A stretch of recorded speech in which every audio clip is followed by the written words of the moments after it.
Expectations कभी भी मतलब कभी भी आदमी की खत्म नहीं होती, बढ़ती चली जाती हैं। कहीं ना कहीं बच्चे को ना अपनी पहचान बनाने के लिए बहुत ज्यादा मेहनत करनी पड़ रही है। उसके 10 से 20 क्वेश्चन ऐसे होते हैं जो बिल्कुल प्रॉपर्टी बेस्ड होते हैं कि पढ़े और टिक करा। तो अगर आपने पूरे साल मेहनत करी है तो आप क्वेश्चन को आई थिंक पढ़ने में 2 या 3 सेकंड लगाओगे। 2 या 3 सेकंड में यू विल डिसाइड कि ये क्वेश्चन जल्दी होने वाला है या टाइम लगेगा।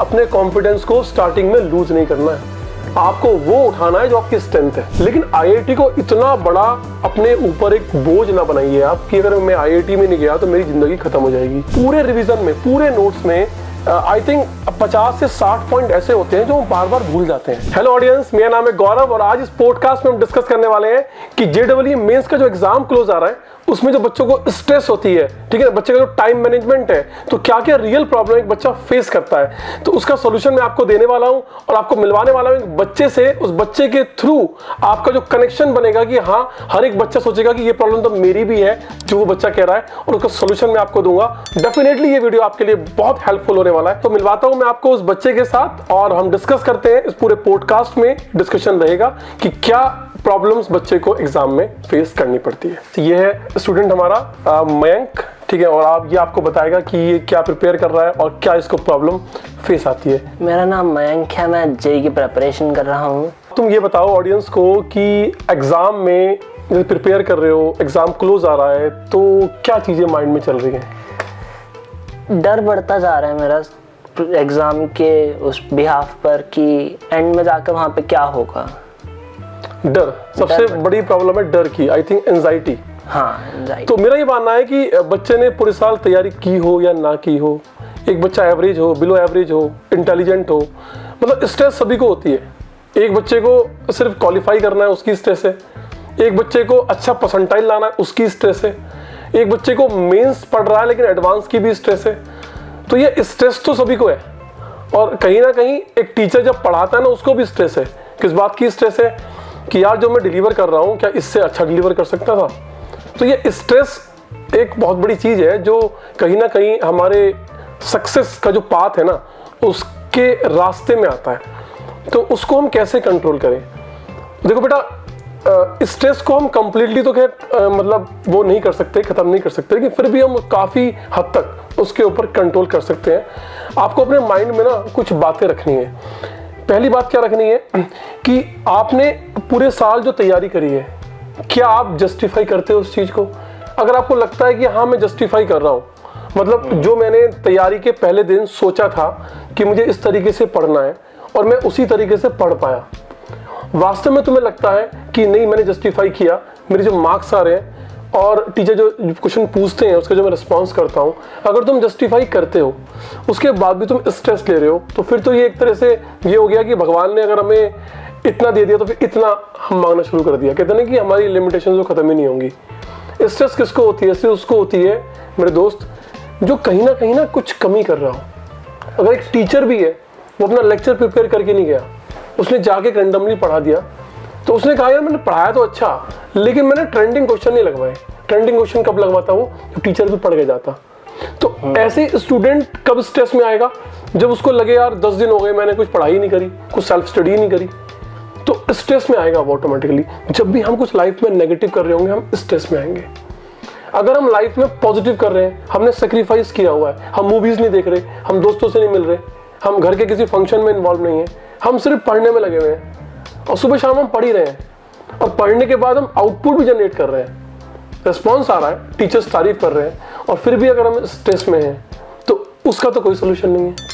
तो मेरा ये मानना है कि अगर आपको ये जानना है कि आप सही ट्रैक पे हैं या नहीं है, आप टीचर से मिलिए और टीचर से ये पूछिए कि सर आप मेरे बारे में क्या सोचते हैं, मुझे और मेहनत करनी चाहिए, मैं सही ट्रैक पे हूँ। टीचर बोलता है कि नहीं तुम सही ट्रैक पे हो, तो स्ट्रेस फ्री हो जाओ और अपने उसी पाथ पे चलते रहो। टीचर बोलता है कि मुझे लग रहा है कि यार मयंक तुम पिछले 1 हफ्ते से ना आई थिंक क्वेश्चंस कम लगा रहे हो, रिस्पॉन्स कम कर रहे हो, तो स्ट्रेस में आ जाओ। लेकिन वो स्ट्रेस में कब तक आ जाओ? जब तक उस प्रॉब्लम को तुम रिजॉल्व ना कर लो। तो स्ट्रेस, आई थिंक स्ट्रेस का कोई लिमिट नहीं है। अगर आप एज अ स्टूडेंट आपका मेंस में 99 परसेंटाइल आ गया, स्ट्रेस फ्री शुरू हो गई। एडवांस कैसे क्वालिफाई करूं, एडवांस में कैसे निकलेगा?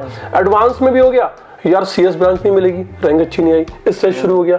अरे CS ब्रांच भी मिल गई IIT में पहुंच गए यार, इस IIT में नहीं, इस IIT में तो ज़्यादा अच्छा होता, वहाँ भी स्ट्रेस है, चलो जी वहाँ भी पहुंच गए जहाँ चाहते थे उस IIT में।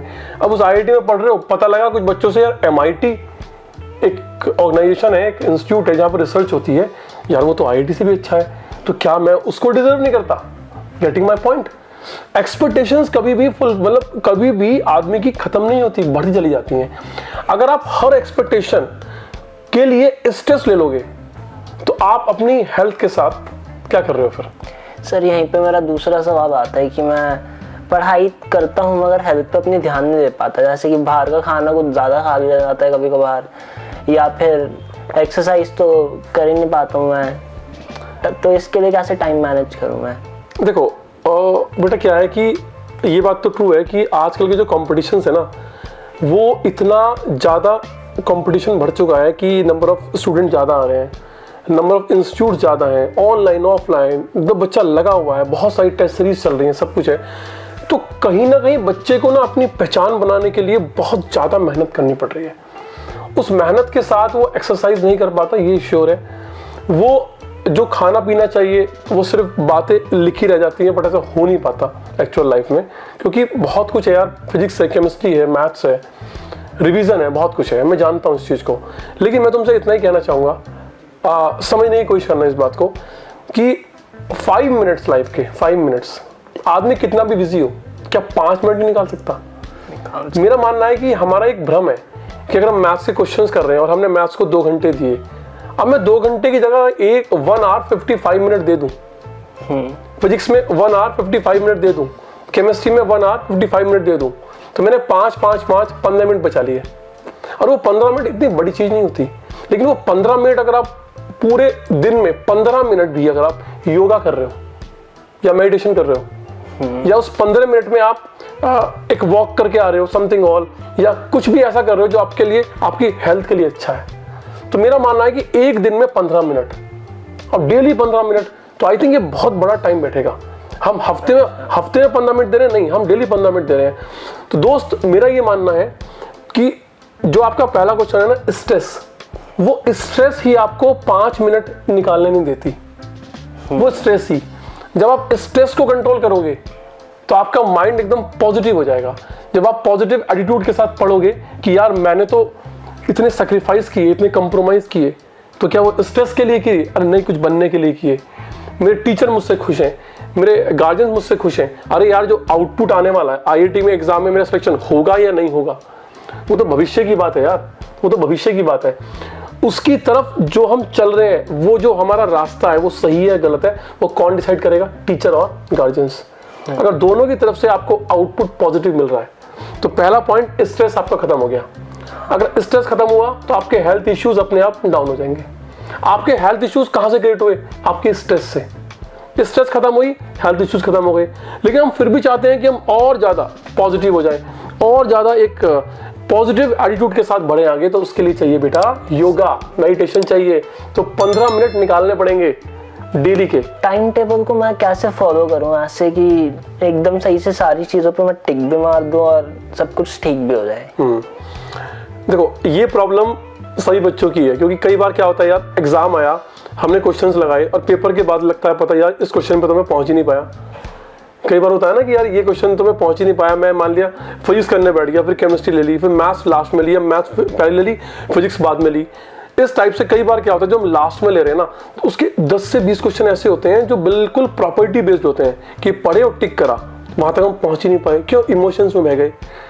दोस्त, आपको क्या करना है, आपको अपने पेपर को ना 3 पार्ट्स में डिवाइड करना है। पहला पार्ट, जब पेपर आता है, जब भी देखो, जब आप जेडीए को पेपर दोगे ना, तो ये पेपर खुलता है साइड पे, मतलब खुलता है, तो फिजिक्स, केमिस्ट्री या मैथ्स में से तीनों में से कोई भी एक सेक्शन अपने आप ओपन हो जाता है ऑटोमेटिकली। कहते हैं कि मेरा पहला मैथ्स खुला था या मेरा पहला केमिस्ट्री खुला था। मान लिया आपका मैथ्स खुल गया, तो ये नहीं कि आपको मैथ्स स्किप करके केमिस्ट्री पे जाना है, नहीं, आपको मैथ्स का पहला क्वेश्चन पढ़ना है। तो पहले ट्रायल में आपको 25 में से वो क्वेश्चन करने हैं जो क्वेश्चन आपके टिप्स पे हैं। और दोस्त, अगर आपने पूरे साल मेहनत करी है तो आप क्वेश्चन को आई थिंक पढ़ने में 2 या 3 सेकंड लगाओगे। 2 या 3 सेकंड में यू विल डिसाइड कि ये क्वेश्चन जल्दी होने वाला है या टाइम लगेगा। आपने क्वेश्चन पढ़ा, पहला आपको लगा सिंपल ये दिया हुआ, ये निकालना, फटाफट निकाला, आगे बढ़ गए। क्वेश्चन सेकंड देखा, इतना बड़ा क्वेश्चन, पढ़ने में टाइम लग रहा है, चीजें फंसी हुई हैं, स्किप कर दो, थर्ड पे आ जाओ। सबसे पहले आप 25 में से वो क्वेश्चंस करो जो फटाफट 10 सेकंड, 15 सेकंड, 20 सेकंड या फिर ये मान लो कि 1 मिनट के अंदर हो रहे हैं, समझ गए। फिर जाइए फिजिक्स, फिर केमिस्ट्री, समथिंग ऑल, इस टाइप से चलिए आप। तीनों सब्जेक्ट का जो फर्स्ट ट्रायल लोगे आप, वो लोगे कि property based questions. Second trial में फिर आप स्टार्टिंग में आइए, फिर आप उन क्वेश्चंस को ट्राई करें जो थोड़ा सा टाइम लेके 2-3 मिनट में होने वाले हैं, मतलब जो हो सकते हैं, जो समझ में आ रहे हैं। और जो थर्ड ट्रायल है, अगर वहां तक पहुंच पाए, थर्ड ट्रायल में आपको वो उठाना है जो आपको क्वेश्चन पढ़ने में ही टाइम लग रहा है। तो इससे क्या होगा ना, आपके मन में एक गिल्ट नहीं आएगा कि यार जो मुझे आता था वो मैं छोड़ आया। और आई थिंक तुम्हारा कॉन्फिडेंस भी इंप्रूव होगा। कि बेटा पता क्या है, जब एक बच्चा एक ऐसा क्वेश्चन ले लेता है स्टार्टिंग में जो 10 मिनट ले ले और उसके बाद भी आंसर ना आए, तो भाई साहब कॉन्फिडेंस की धज्जियां उड़ जाती है। पूरा पेपर आदमी जब करता है ना भाई साहब, कॉन्फिडेंस ऐसे हिल जाता है, हाथ कांपते हैं, उसको लगता है कि 10 मिनट तो गए। और अगर इत्तेफाक से सेकंड क्वेश्चन भी ऐसा पकड़ लें जिसमें 15 मिनट गए और आंसर नहीं आया, भाई साहब कॉन्फिडेंस खत्म, फिर जो आता है ना वही भूल जाओगे। इसीलिए अपने कॉन्फिडेंस को स्टार्टिंग में लूज नहीं करना है, आपको वो उठाना है जो आपकी स्ट्रेंथ है। और जब स्ट्रेंथ पे काम करोगे तो कॉन्फिडेंस बिल्डअप हो गया। अब भाई जब आदमी का कॉन्फिडेंस बिल्डअप हो जाता है ना, तो बड़े बड़े पहाड़ को तोड़ देता है वो। जब आपका कॉन्फिडेंस बिल्डअप हो जाएगा ना, जो हार्ड क्वेश्चन है भाई साहब, वो भी आपके दिमाग में ना, आपका दिमाग कंप्यूटर बन जाएगा उस वक्त, फिर वो भी आपके दिमाग में आ जाएंगे। लेकिन अगर कॉन्फिडेंस लूज हो गया तो जो आसान क्वेश्चन थे ना भाई साहब, वो भी नहीं आने के दिमाग में। पेपर में कॉन्फिडेंस कैसे लेके जाऊँ मैं? अच्छा, कॉन्फिडेंस मतलब सवाल तो आते भी हैं और हो भी जाते हैं पेपर में जाके, और पेपर से पहले वो जो कॉन्फिडेंस होता ही नहीं है एकदम, वो कैसे बढ़ा के जाऊँ? मैं बताता हूँ। तो यार कॉन्फिडेंस बढ़ाने का देखो तरीका क्या है। ये क्वेश्चन ना एक्चुअली सिर्फ स्टूडेंट का नहीं है, ये क्वेश्चन एक टीचर का भी होता है। जैसे मान लिया मैं टीचर हूँ, मैं किसी इंस्टीट्यूट में गया इंटरव्यू देने के लिए।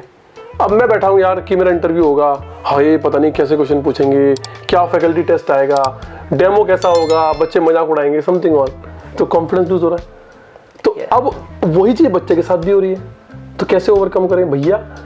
अंदर जब कंटेंट होता है ना, तो फेस करने का मजा आता है। जब आपने पूरे साल तैयारी करी, आपकी फिजिक्स, केमिस्ट्री, मैथ तीनों में से कुछ तो अच्छा होगा।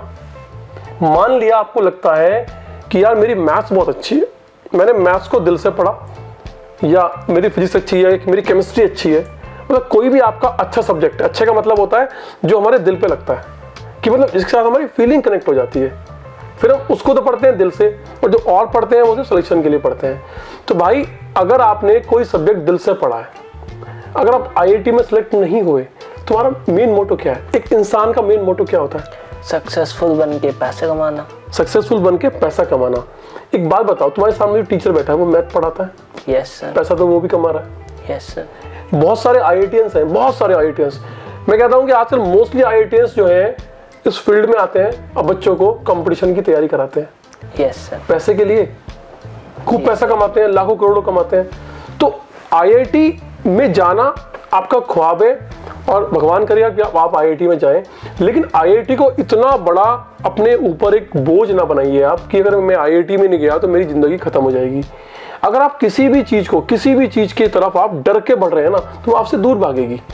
आप उसकी तरफ इस तरीके से बढ़िए कि मैंने इतना कंटेंट डेवलप करा अपने अंदर, अरे मैं IIT में सेलेक्ट नहीं हुआ भाई, मैं एक सक्सेसफुल टीचर बन सकता हूँ, मैं सक्सेसफुल गवर्नमेंट एम्प्लॉय बन सकता हूँ। आपके अंदर कंटेंट आ चुका है। तो IIT is not the big thing कि उसके बिना जीवन नहीं है। लाइफ इज ऑल अबाउट कि हमें सक्सेस होना है, पैसा कमाना है। और पैसा कब कमेगा? जब हमने एक कितने लगन से पढ़ाई करी है, वो कंटेंट कहीं ना कहीं काम आएगा। तो आप ये सोच के जाइए, एक टीचर ये सोच के आता है, एक अच्छा टीचर, कि मेरे अंदर कंटेंट है, अरे यहाँ पर मैं सिलेक्ट नहीं हुआ, किसी भी वजह से सिलेक्ट नहीं हुआ, कहीं ना कहीं तो हो जाऊंगा, क्योंकि विश्वास है अपने ऊपर। अब तुम मुझे एक बात बोलो, तुमने अगर बहुत अच्छी तैयारी करी, एक बच्चे ने बहुत अच्छी तैयारी करी, बड़े अच्छे एनवायरनमेंट में रहा, बहुत सारे क्वेश्चंस लगाए, लेकिन इत्तेफाक से भाई ये डेस्टिनी है, नसीब है, जिस दिन एग्जाम था उसको 104 बुखार हो गया, खेल खत्म, पूरी मेहनत खराब। समझ गए? अब आप ये बताइए, जब आपको भविष्य का पता ही नहीं कि भविष्य में क्या कब हो जाए, तो इतना घबराना क्यों? उस भविष्य को अच्छा बनाने के लिए मेहनत करना मत छोड़िए, लेकिन उस भविष्य के बारे में सोच के इतना डर जाओगे कि वो भविष्य में अगर अच्छा हो भी सकता था वो भी नहीं होने का, आपकी स्ट्रेस की वजह से। स्ट्रेस को काबू कर लिया तो हेल्थ इंप्रूव हो गई, हेल्थ इंप्रूव कर लिया तो कॉन्फिडेंस बिल्डअप हो गया। आपके 3 क्वेश्चन थे, स्ट्रेस उसको आपने कंट्रोल कर लिया, दूसरा क्वेश्चन हेल्थ रिकवर हो गई स्ट्रेस कंट्रोल करने से। कॉन्फिडेंस कैसे आए, जब हेल्थ रिकवर होती है ना भाई, जब आदमी की बॉडी कंट्रोल में होती है ना तो अलग ही लेवल का कॉन्फिडेंस होता है, पढ़ने में भी मजा आता है। ये नहीं कि पढ़ने बैठे पेट में दर्द हो रहा है। जब कॉन्फिडेंस आता है ना बॉडी के अंदर तो हमारा जो आउटपुट है ना वो भी बढ़िया निकलता है फिर। तो बेटा स्ट्रेस और आपका हेल्थ और आपका कॉन्फिडेंस, ये तीनों चीजें आपस में कनेक्टेड है। तो आपको स्ट्रेसफुल नहीं होना, आपने मेहनत करी है, आपको आउटपुट मिलेगा। भाई IIT ना मिले, जीवन में कुछ ना कुछ मिलेगा, और ऐसा मिलेगा कि आप याद करोगे। हाँ, सर ने कहा था कि जितना पढ़ा था मैंने, जितनी मेहनत करी थी उतना ही मिला मुझे। IIT मिला या नहीं मिला इट डजंट मैटर, लेकिन मेहनत करनी है। अब सर जैसे कि टाइम बहुत कम बचा है तो ये तो नहीं हो सकता कि मैं सारे क्वेश्चन हर जगह से कर लूँ, तो सबसे ज्यादा रेलेवेंट क्वेश्चन कहाँ पे होंगे? ओके देखो बेटा, अभी जो टाइम चल रहा है ना, इस टाइम में ना आपको जो रेगुलर टॉपिक आपके क्लास में चल रहे हैं उसके साथ साथ आपको रिवीजन स्टार्ट कर देना है। Yes sir. उसका टाइम टेबल बनाना है, और मेरा ये मानना है कि कम से कम 3 से 4 बार जो बच्चा फुल सिलेबस का रिवीजन सेल्फ करके जाएगा, yes, not in the classroom. Self का मतलब है नोट्स, आपके एसेट्स, उन नोट्स को कम से कम 3 से 4 बार आपको पढ़ना है, और उनमें जो भी पॉइंट आपको समझ में नहीं आ रहा उसको मार्क करना है, टाइमली टीचर से डिस्कस करना है। ऐसा नहीं कि एक दिन पहले उठा के बैठे 20 क्वेश्चन डाउट में, टीचर ही अवेलेबल नहीं है। अभी से रिवीजन स्टार्ट कर दो, कॉन्फिडेंस भी आना शुरू हो जाएगा। अभी भी काफी टाइम बचा हुआ है, रिवीजन करो। और बेटा जब रिवीजन करोगे ना तो आपको कोई नया क्वेश्चन सॉल्व नहीं करना, आपके नोट्स हैं, थ्योरी पढ़ी, कंसेप्ट पढ़ा, क्वेश्चन पढ़ा, उसका सॉल्यूशन भी उस कॉपी में लिखा हुआ है। आपको सॉल्यूशन बनाना नहीं है, बना चुके हो सॉल्यूशन। अब वक्त है सिर्फ आपको उस चीज को देखने का जो आप करके आए हो पूरे साल। तो पूरे रिवीजन को आप as a notes, as a newspaper पढ़ डालिए, और रेगुलर टॉपिक्स को अपना पढ़ते रहिए, और यही चीज आपको बार बार करनी है। एक चीज और लास्ट में कहना चाहूंगा कि पूरे रिवीजन में, पूरे नोट्स में आई थिंक 50 से 60 पॉइंट ऐसे होते हैं जो हम बार बार भूल जाते हैं। अभी भी भूले हुए हैं, पढ़ेंगे याद हो जाएगा, फिर भूल जाएंगे। उनको आप अलग से ना मार्कर से उसको हाइलाइटर कर लीजिए, मतलब हाईलाइट कर लीजिए वो 50 से 60 पॉइंट जो बच्चा हर बार भूलता है, और वो 50 से 60 पॉइंट आपको एक दिन पहले पढ़ के जाने हैं एग्जाम से। ओके सर, समझ गए? चलो, thank you so much, all the best for your exam. Confidence से हाथ मिलाओ। ठीक है सर। ठीक है, चलिए। सो आई थिंक आप लोगों ने इस पॉडकास्ट को एंजॉय किया, और मयंक ने अपने क्वेश्चन पूरी दिलेरी से, पूरे खुल के हमसे पूछे, और आई थिंक मैंने जस्टिफाई किया और मैंने आंसर भी दिया, और सभी ऑडियंस, सभी बच्चों को उससे कुछ सीख मिली होगी कि कैसे हम एग्जाम में अपने स्ट्रेस को कंट्रोल कर सकते हैं, अपनी हेल्थ इंप्रूव कर सकते हैं, और रिवीजन कर सकते हैं। बहुत सारी ऑडियंस ऐसी होगी कि कोई क्वेश्चन ऐसा होगा जो मयंक कवर नहीं कर पाया, मयंक नहीं पूछ पाया, और आपके दिमाग में वो क्वेश्चन है, तो आप वो क्वेश्चन हमें कमेंट बॉक्स में पूछ सकते हैं। डेफिनेटली नेक्स्ट पॉडकास्ट में मैं उसको आपके साथ डिस्कस करूंगा और आपकी हेल्प करूंगा। तो बने रहिए हमारे साथ, और कुछ ना कुछ आपको मिलता रहेगा। All the best for your coming exam. Thank you so much.